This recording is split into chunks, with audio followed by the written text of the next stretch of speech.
It's the second time Jacqueline Johnson cried next to her son Kendrick's grave. The first time he was being lowered into the ground. This time he's being pulled out of it. Did you ever expect you'd have to exhume his body? No, I didn't expect to have to bury his body. In June, Kendrick's body was sent to Florida. The Johnsons hired Dr. Bill Anderson to conduct an independent second autopsy.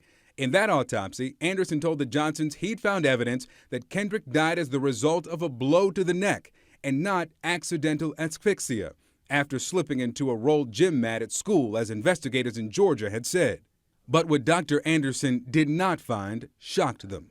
When we got the body for the second autopsy, that organs, the heart, lungs, liver, etc., were not with the body. The brain? The brain, they were all absent. Every organ from the top of Kendrick's head to his pelvis gone, and his family had no idea. We have been let down again. And when we buried Kendrick, we thought we was burying Kendrick, not half of Kendrick. I'm not sure at this point who did not return the organs to the body, but I know when we got the body, the organs were not there. So CNN contacted the two entities that had custody of Kendrick's body and access to his organs: the Georgia Bureau of Investigation, which conducted the first autopsy in January, and Harrington Funeral Home, which the Johnsons chose to embalm and prepare Kendrick's body for burial days later. A spokeswoman for the state tells CNN after its autopsy, the organs were placed in Johnson's body, the body was closed, then the body was released to the funeral home. State investigators say it's their normal practice, but what happened after his body arrived at the funeral home was anything but normal. What was in the place of the organs? Newspaper. Newspaper.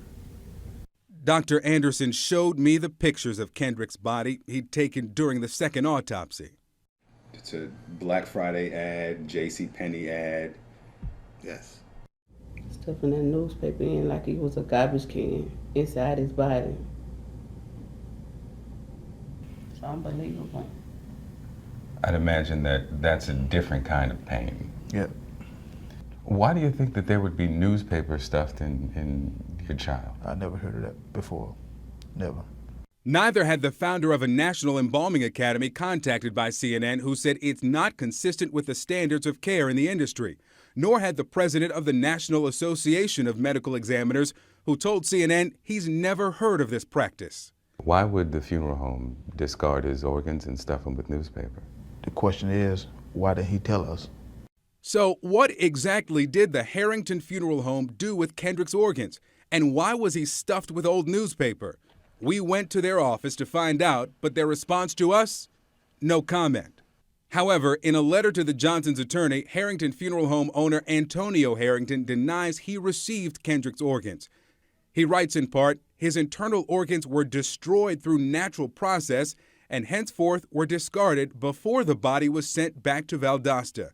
It's another disappointing answer for parents determined to know what happened to their son before and now after his death. And they admit they're struggling. Unbearable, just about. Only thing that wakes you up in the morning is just to keep pushing. Victor Blackwell joins us now. This is unbelievable. Newspaper inside this young man's body. I understand there's an investigation into where Kendrick Johnson's organs went and why. What do we know about it? Well, Anderson, we contacted the Georgia Secretary of State's office because they issued licenses to funeral homes. We wanted to check on the history of Harrington Funeral Home. And when we told them why we were calling, they decided that they too wanted to know where are Kendrick Johnson's organs, and they wanted to know more about this process, this practice of stuffing bodies with newspaper, something that they'd never heard of either. How was the family's autopsy doctor able to determine the cause of death then? Yeah, I asked him, if the organs aren't there, how can you determine how Kendrick died? Well, he says that Essentially, blunt force trauma was not in the organs, it was in the right side jaw, which was actually noted as bruised during the paramedics' report on the day he was found. He dissected the jaw, which had not been dissected in the first autopsy, found bleeding under the skin. He dissected the left side as well, did not find the bleeding, and he concluded that that bruising indicated, also with the bleeding, that there was blunt force trauma, that Kendrick took that blow to the neck. You know, Victor, one thing I hadn't noticed, and actually a viewer who works in gyms noticed and tweeted me about this the other day, was that it looks like all the mats are rolled really tightly, except for the one that Kendrick was found in. That seems to have had a large opening.